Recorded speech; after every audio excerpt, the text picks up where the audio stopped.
कल भी बदल सकता है। लेकिन 7 करोड़ के सवाल बता। अभी मोल पता चले है कि सितंबर में अमरीश नागेश की पिक्चर शूटिंग होने वाला है। बहुत सूत्रों के मुताबिक पता चले, एकदम जबरदस्त वाला। अब ये 7 करोड़ का जवाब मैं देता हूँ। सितंबर महीने में कोई भी अमरीश नागेश की फिल्म शूट नहीं होने वाली। कृपया अफवाहों पर ध्यान न देवें, क्योंकि ये 3 तिगाड़ा काम बिगाड़ा है। और दूसरी बात, जिस विश्वसनीय सूत्रों की यहाँ पर बात हो रही है वो विश्वसनीय सूत्र हमारे ही हैं। हमारी टीम देखना चाह रही थी कि कोई कितना फेंक सकता है। अच्छा लगता है इन्हें बेवकूफ बनाने में।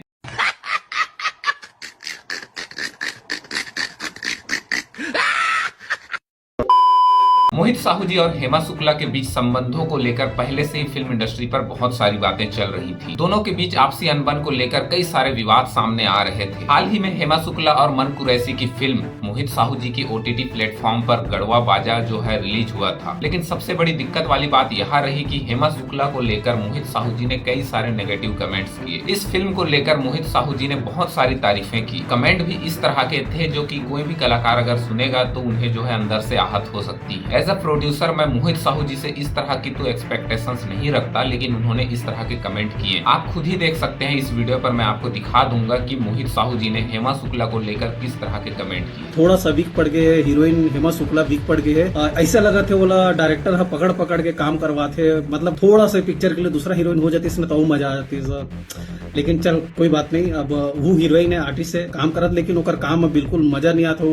बहुत जन फीडबैक में कमेंट करत है कि भैया आप मतलब दूसरा हीरोइन का नहीं ले, एकर अच्छा तो बहुत प्यारा प्यारा हीरोइन से बोला ले लेते हो, ये बिल्कुल नहीं जमा थे। मन पुरी से एकर जोड़ी बिल्कुल नहीं जमा थे। एक्टिंग भी ऐसा लगा थे जिसे बनावट है एकदम दिखावत है। उन्होंने इस फिल्म के सभी कलाकारों को लेकर बहुत तारीफें की, यहाँ तक कि मन कुरैशी और साथ ही साथ उनके जो और भी जो मेंबर्स थे उनकी बहुत सारी तारीफें की। लेकिन उन्होंने पब्लिक ओपिनियन के थ्रू उन्होंने हेमा शुक्ला की एक्टिंग को लेकर बहुत सारे नेगेटिव कमेंट भी किए। मोहित साहू जी ने अपने OTT प्लेटफॉर्म के थ्रू जो है उन्होंने एक नई फिल्म मन कुरैशी और हेमा शुक्ला का गढ़वा बाजा के संग बिहाव, ऐसा कुछ फिल्म का नाम है, उन्होंने इस फिल्म को रिलीज किया था अपने OTT प्लेटफॉर्म में, जो कि 6 से 7 भाषाओं में रिलीज हुई थी। मोहित साहू जी का यह कहना था कि इस फिल्म को रिलीज करने के पहले दिन ही इस OTT प्लेटफॉर्म में, इस OTT ऐप ने साल भर के सब्सक्रिप्शन के हिसाब से कस्टमर से उन्होंने जो है 25 लाख तक का कलेक्शन किया है। साथ ही उन्होंने यह भी जानकारी दी कि इस फिल्म की वजह से इस OTT ऐप का जो डाउनलोड जो संख्या है वो बढ़ चुकी है। अगर छत्तीसगढ़ फिल्म इंडस्ट्री में पहली बार OTT के थ्रू इस तरह की चीजें होने लग गई, यानी कि OTT के थ्रू जो है फिल्में डिस्ट्रीब्यूट होने लग गई, फिल्मों का फिल्मांकन होने लग गया और इतनी कमाइयां हो रही है, तो यह वाकई में छत्तीसगढ़ी फिल्म इंडस्ट्री के लिए बहुत बड़ी बात। और अगर ऐसा वाकई में हुआ है तो हम मोहित साहू जी को बहुत बहुत शुभकामनाएं देते हैं। पिक्चर में कुछ खासियत रही हुई तभी तो 38,000 कुछ डाउनलोड हुए हो, 25,000 प्लस एक साथ स्ट्रीमिंग पहली बार छत्तीसगढ़ के इतिहास में OTT में देखना, मतलब बहुत बड़ा, मतलब 25 लाख से ऊपर ओपनिंग मिले हैं हमारे OTT में गढ़वा बाजा संग बर बिहाव वाला, तो कुछ खास है। हाल ही भूपेंद्र साहू जी ने अपने सोशल मीडिया अकाउंट पर एक पोस्ट डाल के यहाँ के जो छोटे मोटे कलाकार हैं, लोक कला मंच है, यहाँ के जो आर्टिस्ट हैं, उन सभी को यह पोस्ट डाल के यहाँ वार्निंग दी। इसे तो मैं कोई सूचना नहीं कह सकता, क्योंकि जिस लहजा से, जिस हिसाब से यह पोस्ट डाला गया है, उस हिसाब से तो मुझे यही लगता है कि यह लोगों के लिए एक वार्निंग थी। उन्होंने अपने पोस्ट यहाँ साफ कहा है कि उनके किसी भी कंटेंट का यूज कोई भी छोटा मोटा कलाकार, लोक कला मंच, कोई भी रामायण मंडली, कोई भी आर्टिस्ट उनके कंटेंट का इस्तेमाल ना करे, क्योंकि यह कंटेंट जो है उन्होंने पूरी तरह से कॉपीराइट ली हुई है। उनका कहना है कि उनके गानों वगैरह का कोई भी कला मंच या फिर कोई भी आर्टिस्ट या फिर जहां भी छोटे मोटे जो प्रोग्राम होते हैं, जहां पे आम जनता, जो ग्रामीण स्तर के लोग मनोरंजन के लिए आयोजन करते हैं, वहां पर भी इनके गानों या फिर किसी तरह के कंटेंट का इस्तेमाल ना किया जाए। उन्होंने अपने पोस्ट पर यह चीजें साफ दिखाई है कि जो है वो अब व्यवसायिक दृष्टि से भी इस चीज को देख रहे हैं। अगर इस तरह की चीजें कोई करता है तो उनके विरुद्ध वो जो है कॉपीराइट जो है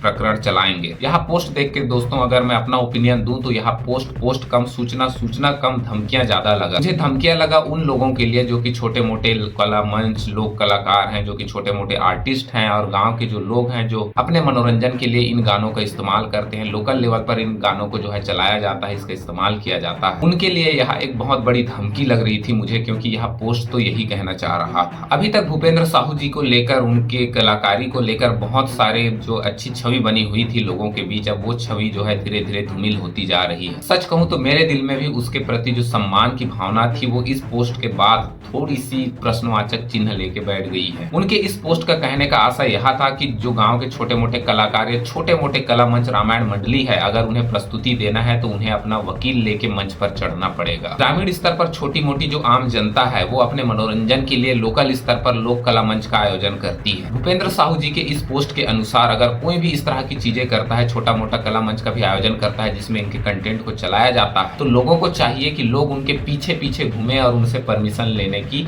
अपील करें। उनका यह पोस्ट कोई सूचना नहीं बल्कि एक मार्केटिंग सा महसूस हो रहा है। अब मैं सोच में पड़ गया हूँ कि ब्लॉक स्तर पर, जो लोकल स्तर पर जिस तरह के प्रोग्राम होते हैं, स्कूल का फंक्शन होता है, छोटे मोटे जो लोक कला मंच होते हैं, अब मैं ये सोचकर कंफ्यूज हूँ कि ब्लॉक स्तर पर जो छोटे मोटे कला मंच होते हैं, यहाँ की स्कूलों में जो फंक्शन होते हैं, जो स्कूली बच्चे करते हैं, छोटे मोटे जो रामायण मंडलियां होती हैं, लोक कला मंच होते हैं, छोटे मोटे आर्टिस्ट होते हैं लोकल लेवल पर, उनको क्या इस तरह की चीजें, इस तरह के गानों को इस्तेमाल करने के लिए उन्हें क्या कॉपीराइट ऑफिस जाना पड़ेगा? जो छोटे मोटे जो कलाकार हैं लोकल स्तर के, ये जो है यहाँ की जो लोकल संस्कृति है, यहाँ की कला संस्कृति को जो है इन्होंने बचाकर रखा हुआ है अपने कलाकारी के माध्यम से। अब क्या वो कलाकार जिन्होंने हमारी संस्कृति को बनाए रखा, वो कॉपीराइट के डर से, नियम कानूनों के डर से अब वो चुप हो जाएंगे? देखो, हमें समझना पड़ेगा कि कॉपीराइट जरूरी है, लेकिन सांस्कृतिक सहयोग भी उससे ज्यादा इंपॉर्टेंट है। आपकी रचनाएं आपकी संपत्ति हो सकती हैं, लेकिन लोगों की भावनाएं भी कोई खिलौना नहीं है। अगर इस पोस्ट का मकसद चेतावनी नहीं बल्कि सहयोग है तो लहजा को बदलिए। अगर इस पोस्ट का मकसद बिजनेस नहीं बल्कि परंपरा को सहेजना है तो फिर रास्ता दिखाइए, वरना तो लोग यही कहेंगे ना कि कॉपीराइट के आड़ पर जो है धमकियों की धंधा चल रही है। खैर, आप सभी इस भूपेंद्र साहू जी के इस पोस्ट को लेकर क्या कहना चाहेंगे मुझे कमेंट करके जरूर बताएं। अगला जो अपडेट है दोस्तों, उर्वशी साहू जी को लेकर। उर्वशी साहू जी ने हाल ही में कुछ जो है स्टोरी लगाए थे, कुछ पोस्ट वगैरह अपडेट किए थे, जिसमें उन्होंने अपनी मन की बात शेयर करते हुए यह कहा कि वो जो है फिल्म इंडस्ट्री छोड़ने का मन बना रहे हैं। आप उनके कमेंट सेक्शन पर जाकर देख सकते हैं, उनके कमेंट सेक्शन पर कई लोगों ने उनके इस निर्णय का समर्थन किया है। हालांकि अगर मैं अपना पर्सनल ओपिनियन दूं तो मैं बिल्कुल नहीं चाहूंगा कि उर्वशी साहू जी को जो है फिल्म इंडस्ट्री छोड़ना पड़े, क्योंकि एक के बाद एक अगर कोई जो अनुभवी कलाकार अगर फिल्म इंडस्ट्री छोड़ता है, अनाउंसमेंट करता है इसे छोड़ने को लेकर, तो यह फिल्म इंडस्ट्री के लिए एक बहुत बड़ा नुकसान साबित हो सकता है। जैसा कि आप सभी को पता है कि हाल ही में जो है अमलेश नागेश के कारण जो है उर्वशी साहू जी बहुत ज्यादा चर्चा में आए थे, जिसकी वजह से उन्हें कई सारे जो है क्रिटिसिज्म को झेलना पड़ा था। शायद इन्हीं सब चीजों से परेशान होकर उर्वशी साहू जी जो है फिल्म इंडस्ट्री छोड़ने की बात कर रही हूँ। हालांकि उन्होंने अपनी मन की बात शेयर की है और उन्होंने कहा है कि लोक कला मंच पर वो काम करेंगी और यूट्यूब पर जो है वो अपना पूरा समय देंगी। आप सभी का इस संबंध में क्या कहना है मुझे कमेंट करके जरूर बताएं। आप सभी का क्या कहना है, अपने विचार जो है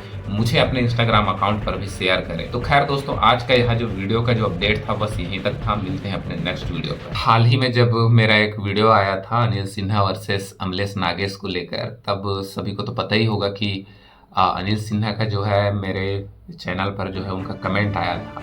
उन्होंने कहा था कि मेरे जो व्यक्तिगत जो रिश्ते हैं अमलेश नागेश के साथ, उस रिश्ते को जो है हम जो है खराब ना करें, दोनों के बीच लड़ाई ना करवाएं। देखो भाई, मैंने जो है उसमें कोई सवाल तो बस किया था, उसमें कोई मैंने आपके तरफ से कोई बयान तो रखा नहीं था।